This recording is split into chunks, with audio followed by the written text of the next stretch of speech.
నమస్తే, good afternoon, welcome to స్వతంత్ర news. నేను సోనియా. బులెటిన్ల ముందుగా హెడ్లైన్ చూద్దాం. కవిత పిటిషన్పై విచారణ వాయిదా. ఈ నెల 16కి వాయిదా వేసిన సుప్రీంకోర్టు.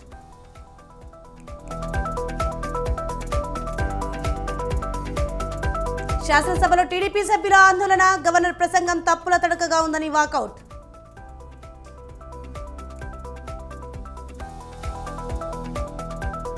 జనసేన 60 సీట్లోనే భ్రమల్లో ఉండకండి. చంద్రబాబు ముష్టి 25 సీట్లే ఇస్తాడన్న అంబటి రాంబాబు.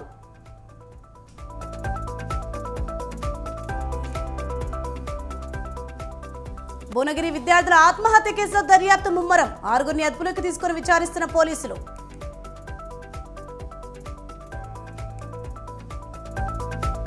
మరి కాసేపట్లో జార్ఖండ్ అసెంబ్లీలో బల పరీక్ష. అసెంబ్లీకి చేరుకున్న ఇండియా కూటమి ఎమ్మెల్యేలు.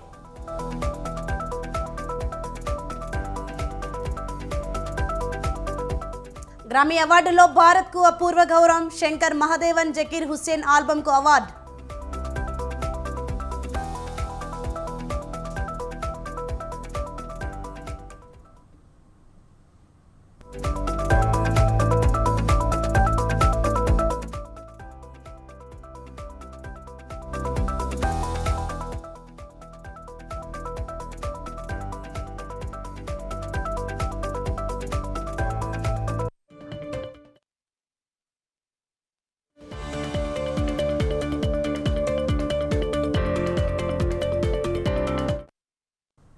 రైట్, బ్రేకింగ్ న్యూస్ చూస్తున్నాం. Shankar Mahadevan Zakir Hussain album this moment కు అత్యుత్తమ గ్లోబల్ మ్యూజిక్ ఆల్బమ్ గా గ్రామీ అవార్డు గెలుచుకుంది. 8 పాటలతో కూడిన శక్తి ఆల్బమ్ 2023 జూన్లో విడుదలైంది. భారత సంగీత చరిత్రలో గుర్తుండిపోయే రోజు ఇది. గ్రామీ అవార్డ్స్ 2024లో దిస్ మూమెంట్ ఆల్బమ్ కు గాను గాయకుడు, సంగీత దర్శకుడు Shankar Mahadevan best global music album గా అవార్డు అందుకున్నారు.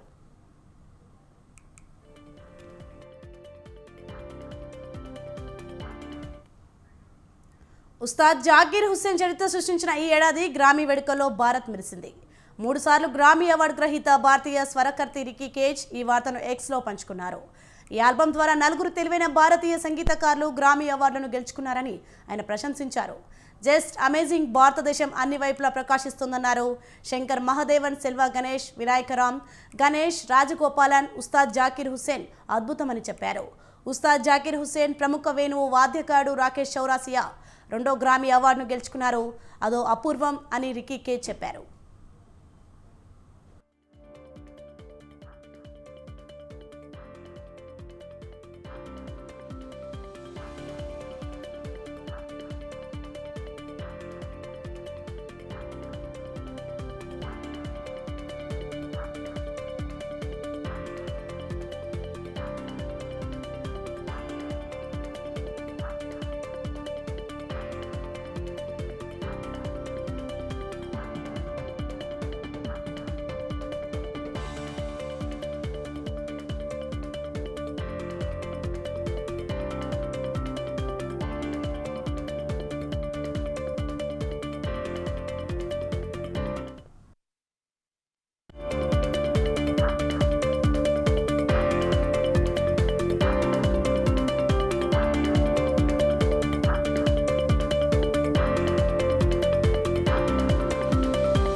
మరొక బ్రేకింగ్ న్యూస్ చూస్తున్నాం. ఢిల్లీ మద్యం కుంభకోణం కేసులో ఎమ్మెల్సీ కవితకు ఈడీ సమన్లపై సుప్రీంకోర్టులో మరోసారి విచారణ జరిగింది. తుది విచారణ చేపట్టాలని ఆమె తరపు న్యాయవాది కపిల్ సిబల్ కోరారు. గతంలో వేర్వేరు కేసులో ఇచ్చిన ఉత్తర్వులు, రికార్డులను పరిశీలించాల్సి ఉందంటూ కేసును ధర్మాసనం ఈ నెల 16కు వాయిదా వేసింది. గత విచారణ సందర్భంగా నళిని చిదంబరం, అభిషేక్ బెనర్జీ కేసులతో పిటిషన్ను ధర్మాసనం జతపరిచింది.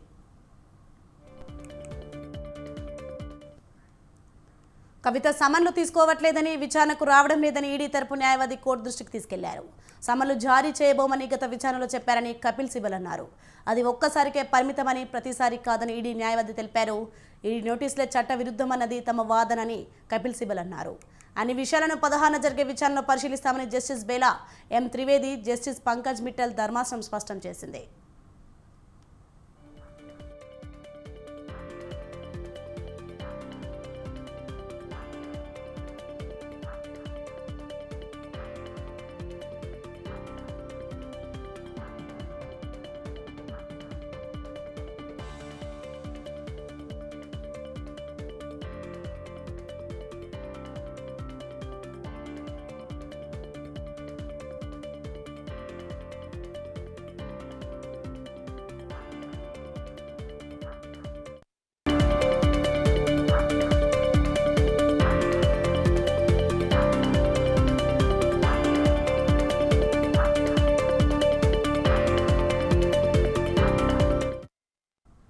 మరొక బ్రేకింగ్ న్యూస్ చూస్తున్నాం. అసెంబ్లీ నుంచి ఏపీ టీడీపీ సభ్యులు వాకౌట్ చేశారు.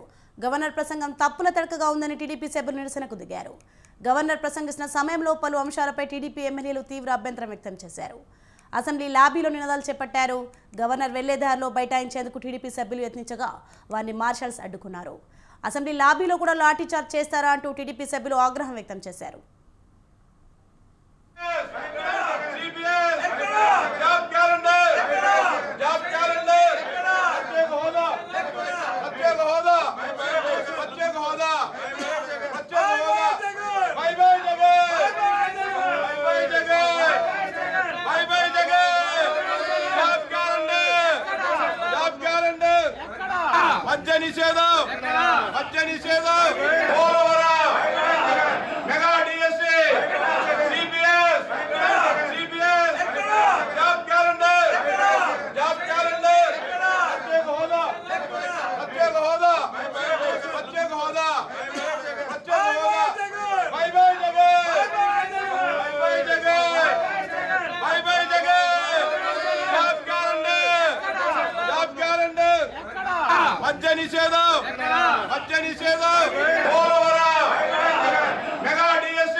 విద్య అని పేరుంటే అంబేద్కర్ గారి పేరు తొలగించి మరి ఇలా జగన్ తన పేరు పెట్టుకోవడమే కాకుండా మరి ఇది ఇంకా బీసీలకు గాని మైనార్టీలకు గాని కాపులు గాని ఎవరైతే ఉన్నారో విదేశీ విద్యల్ని వాళ్ళకి నిర్వీర్యం చేసి ఈ ఎస్సీ బీసీ మైనార్టీ కాపు బిడ్డల్ని విదేశాలకు వెళ్లి చదువుకోకుండా మరి నిర్వీర్యం చేసినటువంటి విషయాన్ని కూడా ఈవేళ అసెంబ్లీలో దాచిపెట్టడం కూడా చాలా చాలా దురదృష్టకరమైనటువంటి విషయం. ఈవేళ ఎస్సీ బీసీ మైనార్టీలు ఒకటే చెప్తూ ఉన్నారు, ఆంధ్రప్రదేశ్ రాష్ట్రంలో అందరికీ ఇచ్చేదే మాకు వస్తుంది తప్ప అదనంగా మా కార్పొరేషన్ ద్వారా మేము ఎదగడానికి ఒక్క రూపాయి కూడా ఈ ప్రభుత్వం ఖర్చు పెట్టట్లేదని అక్కడ ఆ దళితులు బీసీలు చెప్తూ ఉంటే ఇక్కడ మాత్రం గవర్నర్ గారితో అబద్దాలు చెప్పిస్తున్నటువంటి పరిస్థితి. 64 లక్షల మందికి రైతు భరోసా ఇస్తారని ఈ రోజు 45 లక్షల మందికే ఈవేళ ఇచ్చేటువంటి పరిస్థితి. ఇంకా దురదృష్టం ఏంటంటే ఆయన రైతు గురించి ఈ యొక్క ప్రసంగంలో 2 పేజీలు రాశాడు కానీ కౌలు రైతు గురించి కనీసం ఒక్క మాట కూడా ఇక్కడ లేకపోవడం. అంబేద్కర్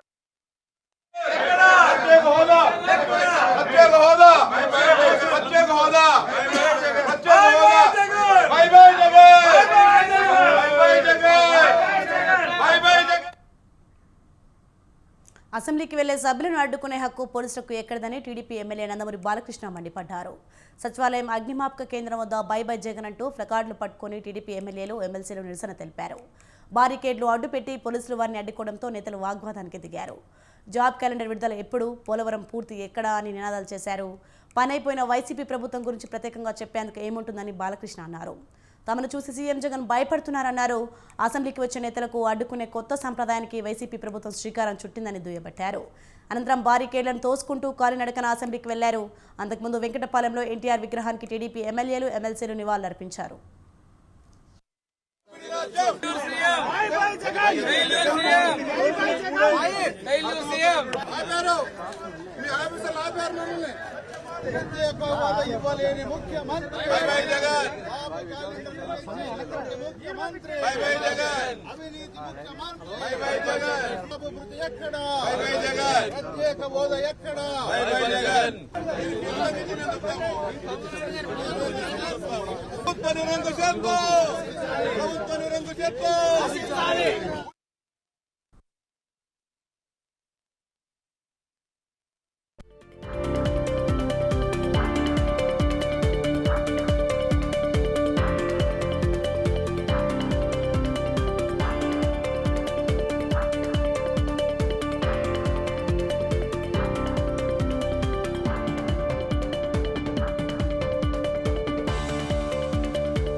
బ్రేకింగ్ న్యూస్ చూస్తున్నాం. ఈ నెల 8 వరకు అసెంబ్లీ సమావేశాలు నిర్వహించాలని నిర్ణయించారు.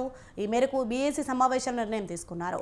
ఎల్లుండి అసెంబ్లీలో బడ్జెట్ ప్రవేశపెట్టనుంది ఏపీ ప్రభుత్వం. మరోవైపు బీఏసీ సమావేశాన్ని టీడీపీ బాయ్కాట్ చేసింది. రైట్కి ఇదే అంశంపై మరింత సమాచారం మా ప్రతినిధి రమేష్ ఫోన్లో అందిస్తారు. రమేష్,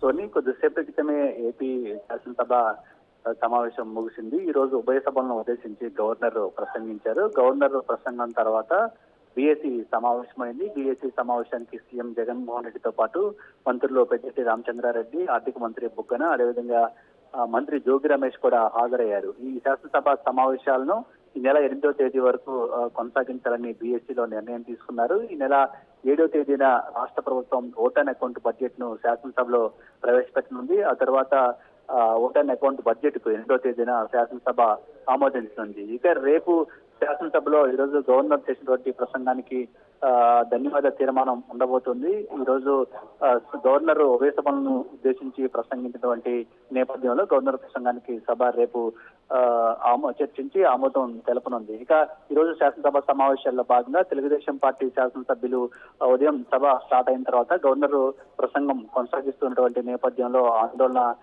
చేశారు. రాష్ట్ర ప్రభుత్వం ఏదైతే పోలవరం ప్రాజెక్టుతో పాటు ఇతర హామీలు ఏవైతే ఉన్నాయో వాటిని అమలు చేయలేదంటూ ఆందోళన చేసినటువంటి పరిస్థితి ఉంది. అంతేకాకుండా గవర్నర్ ప్రసంగాన్ని బహిష్కరిస్తూ శాసనసభ నుంచి బాయ్కాట్ చేశారు. ఇక ఈ రోజు బీఏసీ సమావేశానికి కూడా తెలుగుదేశం పార్టీ శాసనసభ్యులు హాజరు కాలేదు.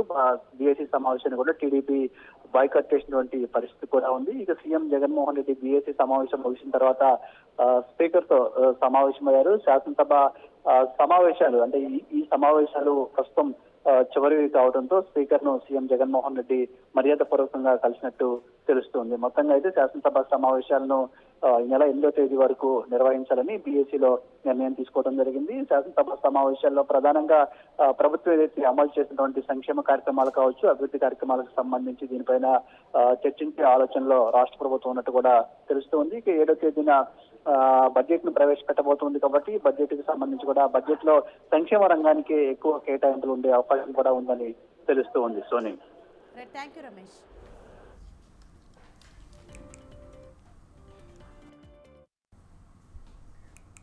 జాతరలలో మటన్ ముక్క, కళ్ళు చుక్క సాధారణమే. ముక్క మాట ఎలా ఉన్నా మేడారం జాతరలో మద్యం చుక్కకు మాత్రం బహు చక్కని ధర పలుకుతోంది. రాష్ట్రం మొత్తంలో ఎక్కడా లేని మద్యం ధరలను ఇక్కడ వసూలు చేస్తున్నారు.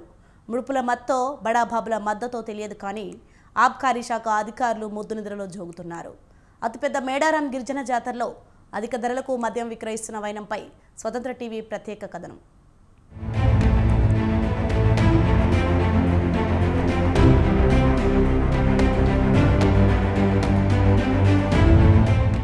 యావత్ ప్రపంచంలోనే అతిపెద్ద గిరిజన జాతర మేడారం జాతర. గిరిజన జాతర అయిన ఆదివాసులతో పాటు అసంఖ్యాకంగా గిరిజనేతరులు సైతం ఈ యాత్రకు తరలివస్తారు. కోట్ల సంఖ్యలో భక్తులు ఈ మహత్తర మహోన్నత జాతరకు తరలివస్తారు. మేడారం జాతరలు ఏ వర్తక వ్యాపారం సాగించిన వారైనా కోట్లకు పడగెత్తుతారు. ఇక్కడ సుక్క ముక్కలు ముక్క విషయాన్ని పక్కన పెడితే సుక్క ధరలు చూస్తుంటే కళ్ళు బయర్లు గమ్ముతున్నాయి. ఈ జాతరలో కని విని ఎరిగిన ధరలతో మద్యం విక్రయాలు సాగిస్తున్నారు. రాష్ట్రంలో ఎక్కడా ఇంత అధిక ధరలు లేవని మందుబాబులు వాపోతున్నారు.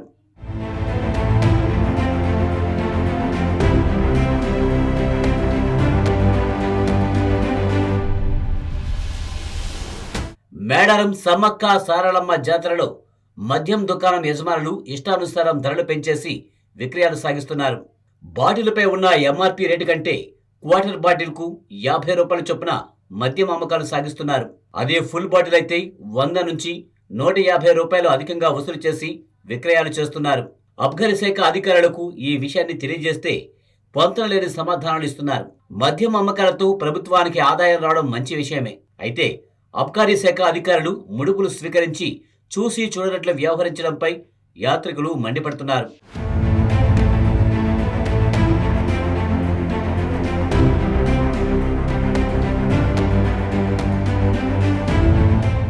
ములుగు జిల్లా తాడ్వాయి మండలం మేడారంలో సమ్మక్క సారలమ్మ వనదేవతల మహాజాతర ఫిబ్రవరి 21 నుంచి 24 వరకు అట్టహాసంగా జరగనుంది.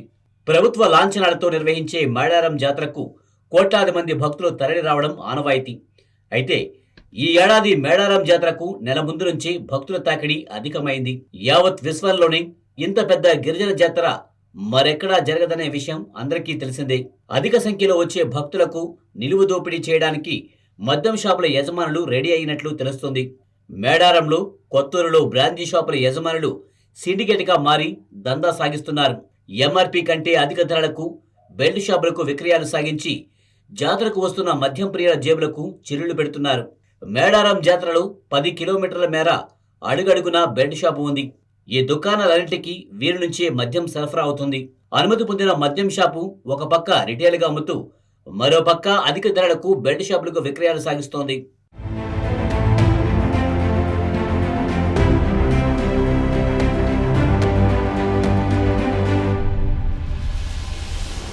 మద్యం బాటిల్పై ఉన్న ఎంఆర్పీ కంటే 25 రూపాయలు అధికంగా బ్రాందీ షాపు దుకాణదారులు బెల్ట్ షాపుల వారికి విక్రయాలు చేస్తున్నారు. ఇక బెల్ట్ షాపుల వారు మరో 25 రూపాయలు అదనంగా వేసి క్వార్టర్ బీరుపై ఎంఆర్పీ కంటే 50 రూపాయలు దండుకుంటున్నారు. మామూళ్ల మత్తులో జోగుతున్న అబ్కారీ అధికారులు చూసి చూడనట్లు వ్యవహరిస్తున్నారు. అబ్కారీ శాఖ అధికారులు మామూళ్ల మత్తులో పడి ఏ ఫిర్యాదులు పట్టించుకోకపోవడంతో జాతరకు వస్తున్న మద్యం ప్రియుల జేబులు ఖాళీ అవుతున్నాయి. మద్యం దుకాణాల యజమానుల గల్లాపెట్టెలు గలగలలాడుతున్నాయి. మరో 15 రోజుల్లో అసలైన మేడారం నిండు జాతర ప్రారంభం కానుంది. కోట్ల సంఖ్యలో వచ్చే భక్తుల్లో సగం మంది మద్యం ప్రియులు ఉన్న మద్యం దుకాణ యజమానుల దోపిడీ ఏ రోజులో ఉంటుందో ఊహించుకోవచ్చు.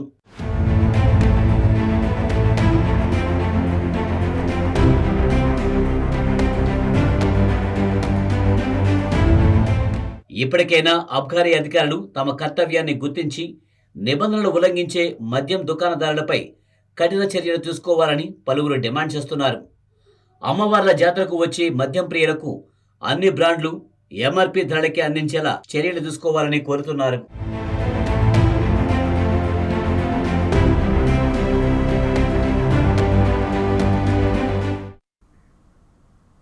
ఇవి bulletin updates. For more updates keep watching స్వతంత్ర న్యూస్.